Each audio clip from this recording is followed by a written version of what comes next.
ओम नमः शिवाय। आज मैं कल्याण इंटरनेशनल स्कूल पे हूँ और ये हमारे स्कूल के जो अभी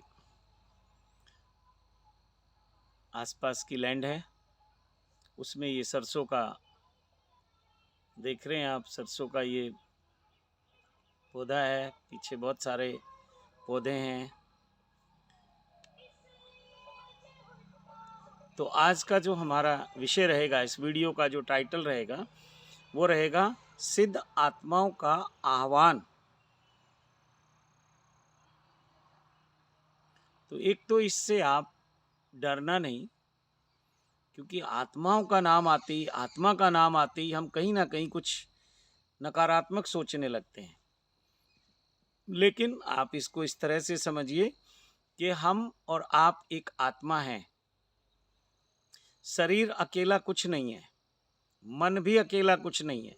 इस शरीर का जो आधार है वो आत्मा ही है। जिस दिन आत्मा इस शरीर को छोड़ देगी तो ये शरीर समाप्त हो जाएगा और मन भी शांत हो जाएगा।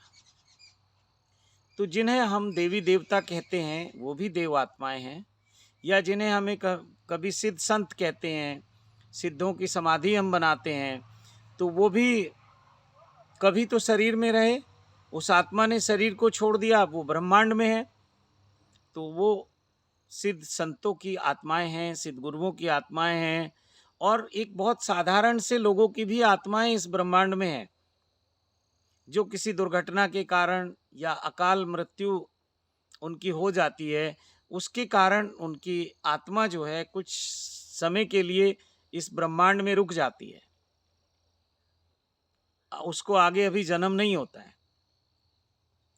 तो चलिए, आज विषय हमारा ये नहीं है, लेकिन सिद्ध आत्मा हो या कोई प्रेत आत्मा हो या कोई भूत आत्मा हो, वो सब आत्माएं हैं।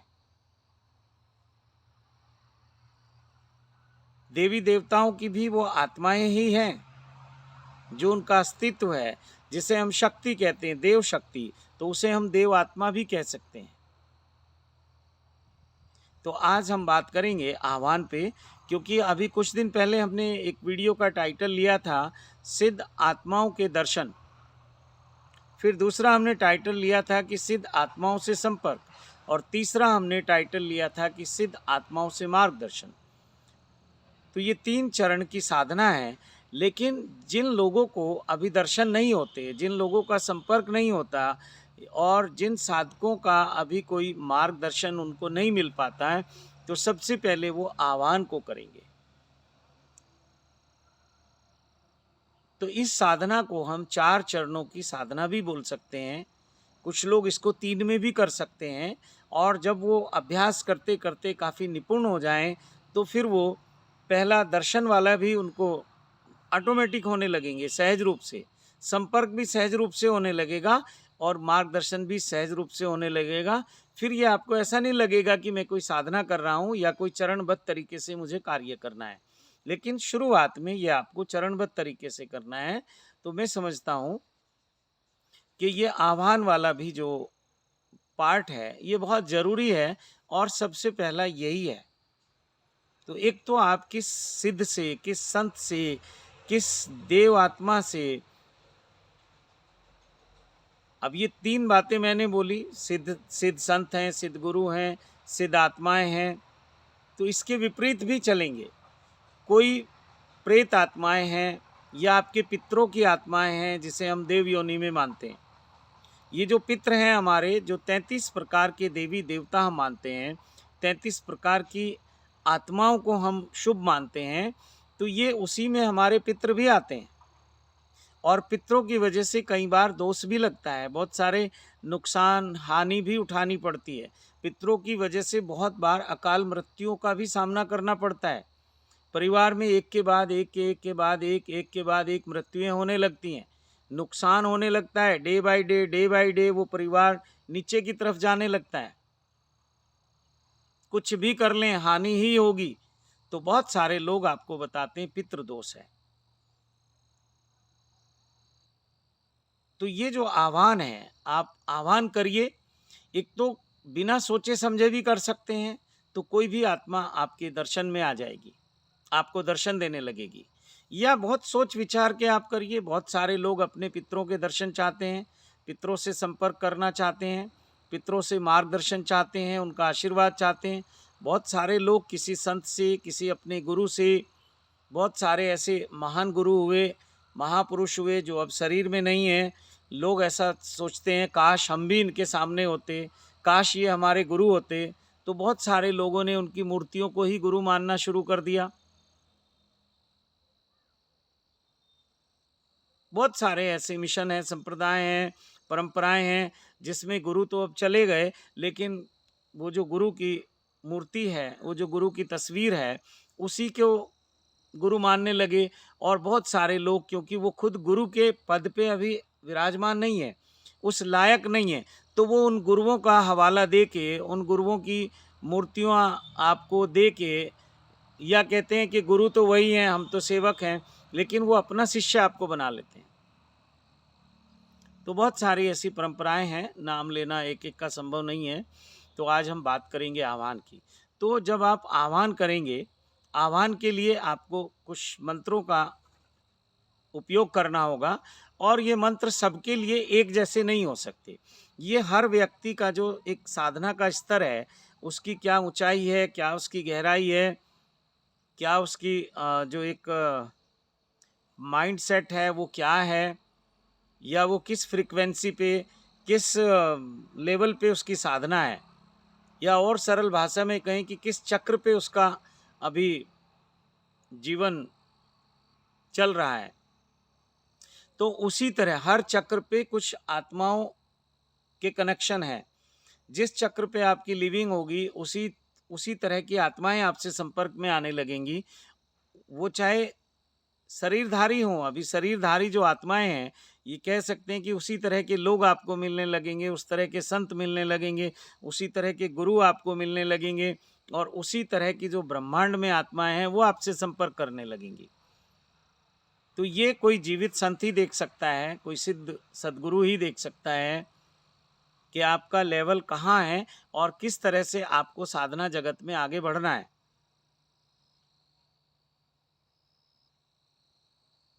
तो ये डिपेंड करेगा कि किस मंत्र से किसका कौन सा कार्य बन सकता है, यानी कि किस तरह के आत्माओं से संपर्क के लिए, उनके दर्शन के लिए, मार्गदर्शन के लिए और उनके आह्वान के लिए कौन से मंत्र आपको उपयोग करने पड़ेंगे, साधना की क्या आपकी पद्धति होगी, ये कोई आपको जीवित गुरु ही बता सकता है।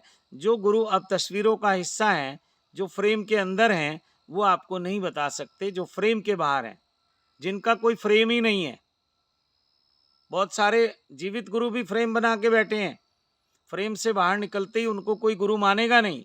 लेकिन कुछ लोग हैं, मेरे जैसे लोग हैं, जो किसी फ्रेम में नहीं है। जहां आप मेरे आसपास कोई फ्रेम बनाओगे, उसी समय कुछ ऐसा संयोग बनता है कि वो आपका जो एक फ्रेम बना था मेरे बारे में, वो तो खंडित हो जाता है। इसलिए मुझसे बहुत लोग जुड़ते हैं, लेकिन उतनी ही तेजी से फिर वापस भी भागते हैं। बहुत देर तक मेरे साथ ठहर पाना ज़्यादा लोगों के लिए संभव नहीं है। बहुत थोड़े से लोग मेरे साथ ठहरते हैं, 10% लोग, और यही मेरा आनंद है। भीड़ मुझको इकट्ठी करनी नहीं है। वो जो 10% लोग हैं, वो मेरे लिए सहायक हैं, मैं उनके लिए सहायक हूँ। और वो जो 90% लोग हैं, वो यहाँ वहाँ भटकते रहते हैं, और ऐसे ही उनका जीवन बीत जाता है। वो बहुत छोटे छोटे से लाभ के लिए यहाँ वहाँ जाते हैं, तो कुछ लाभ हो जाता है, कुछ हानि हो जाती है। जब लाभ होता है तो कुछ दिन उस गुरु के पास रुक जाते हैं, जब हानि होती है तो फिर छोड़ के चले जाते हैं। लेकिन सिद्ध संतों को अगर ऐसा वरदान होता है, जिसने आत्म साक्षात्कार को अनुभव कर लिया, जिसने ब्रह्म साक्षात्कार को जान लिया, तो पहले तो बोलेगा नहीं कुछ। आपके लाभ हानि का जो मार्ग है वो आपका है, लेकिन अगर उसने कुछ बोल दिया आपको, तो फिर वो फलीभूत हो जाता है। तो आह्वान के लिए आपको कुछ मंत्रों का उपयोग करना पड़ेगा। ये आप अपने गुरु से पूछिए, या जो जिस संत के आप संपर्क में हैं उससे पूछिए, और ये बहुत सरल पद्धति है, कोई मुश्किल नहीं है। आह्वान की जो पद्धति है बहुत सरल है। सनातन तो इसमें बहुत विश्वास रखता है, लेकिन अब सनातन का जो कर्म कांड कर रहे हैं लोग, वो इस विज्ञान को कहीं ना कहीं एक बस कर्म कांड बना लिया, अनुभव नहीं है उनके पास। जैसे आपके घर में अगर कोई पूजा पाठ होती है या कोई हवन यज्ञ होता है, तो जो पुरोहित आता है, जो ब्राह्मण देवता आते हैं, तो वो सुपारी को या मिट्टी की एक डली को लेके या किसी और तरीके से उस पे रोली मोली लगा के और कहते हैं कि ये गणेश जी को हमने विराजमान कर दिया, और फिर वो आह्वान भी करते हैं। और जिस देवी देवता को निमित्त मान के वो अनुष्ठान हवन यज्ञ करते हैं, उसका आह्वान करते हैं। हालांकि उनको अनुभव है या नहीं है ये तो वो जाने, लेकिन मैक्सिमम लोगों को मैं देखता हूँ कि अनुभव नहीं है। कुछ उन्होंने पुस्तकें पढ़ ली हैं, वो धीरे धीरे अभ्यास में हो जाती हैं। कुछ लोग बोल बोल के पढ़ते हैं, कुछ लोग बिना बोले पढ़ते हैं, और वो हवन यज्ञ आपका हो जाता है, लेकिन उसके कोई बहुत ज़्यादा लाभ नहीं मिलते हैं, बहुत ज़्यादा फायदा उसका नहीं मिलता है। हाँ, आपकी आस्था जो मजबूत होती है, जो श्रद्धा आपके भीतर पैदा होती है, उसका आपको लाभ मिलता है। उसी से आपको लगता है कि ये फला संत की वजह से, उस देवी देवता की वजह से, उस गुरु की वजह से मेरा काम बना। तो वो जितनी जितनी आपकी श्रद्धा मजबूत होती जाएगी, आपकी आस्था मजबूत होती जाएगी, उतना उतना आपके जीवन में सकारात्मक प्रभाव आने शुरू हो जाते हैं। फिर भी ये ना सोचना कि केवल लाभ ही लाभ होगा, वहाँ हानि भी होगी। लेकिन आपकी आस्था मजबूत है, उस हानि में भी आप कहते हैं कि चलो जो हुआ अच्छा ही हुआ, ईश्वर की मर्जी से हुआ, गुरुदेव की मर्जी से हुआ, या जिस दिव्य शक्ति का आप साधना आराधना करते हैं।